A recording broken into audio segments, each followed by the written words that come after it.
Hello everyone, welcome to Shikhar Core.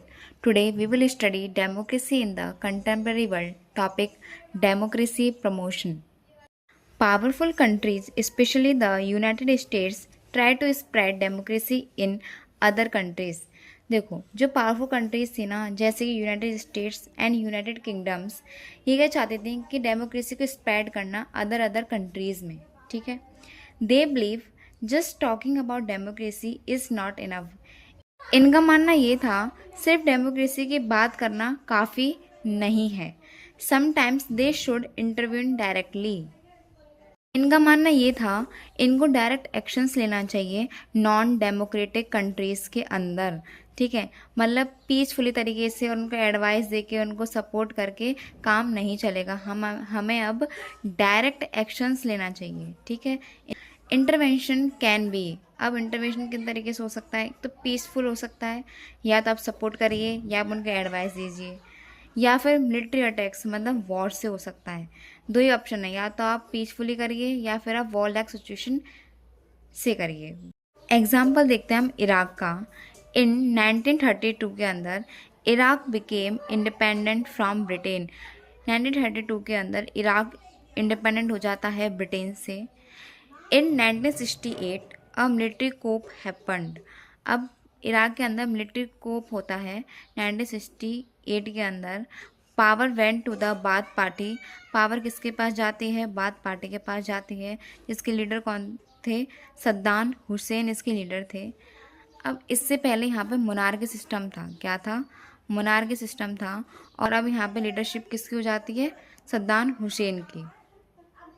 This mark the beginning of strong political control. अब यहाँ से strong political control start हो जाता है इराक के अंदर. इन 1979 सद्दाम ऑफिशियली बिकेम प्रेसिडेंट. अब जो सद्दाम हुसैन था ये 1979 के अंदर प्रेसिडेंट बन जाता है इराक का. What happen under his rule. अब इसके रूल के अंडर क्या क्या होता है. Dictatorship started. अब यहाँ पर डिक्टेटरशिप स्टार्ट हो जाती है. तानाशाही करता है ये. No freedom of speech. कोई भी फ्रीडम नहीं होती है बोलने की. Opposition was suppressed. अगर कोई भी इसके अपोजिशन में होता है ये उसको दबा देता है. ठीक है. बिफोर 2003. अब 2003 से पहले की सिचुएशन क्या थी. The United States and allies like United Kingdom claim Iraq had weapon of mass destruction. United States ने और इसकी अलायंस ने जैसे कि यूनाइटेड किंगडम्स ने ये क्लेम किया था कि इराक के पास वेपन्स हैं बहुत पावरफुल और डेंजरस वेपन्स हैं जो कि Iraq was a global threat और जो कि एक ग्लोबल जो है पीस को डिस्टर्ब कर सकता है इराक. ऐसा किसका मानना था यूनाइटेड स्टेट्स का और यूनाइटेड किंगडम्स का. इसके यहाँ पर यूनाइटेड नेशन इन्वेस्टिगेशन होती है.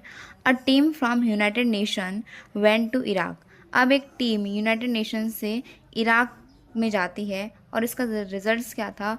No weapons of mass destructions found. यहाँ पे ऐसी कोई भी चीज़ यहाँ पर नहीं मिलती है. ठीक है. इराक के अंदर 2003 में इराक वॉर होता है. US and alliance invaded Iraq इन 2003. अब यूएस और इसकी अलायंस ने हमला किया था इराक पर 2003 के अंदर and removed Saddam Hussain from power. और इन्होंने रिमूव किया सद्दाम हुसैन को उसकी पावर से. आफ्टर 2003 अब क्या होता है. US set up an interim government tried to establish democracy. अब इंटरिम गवर्नमेंट क्या होती है ये एक टेम्प्रेरी गवर्नमेंट होती है.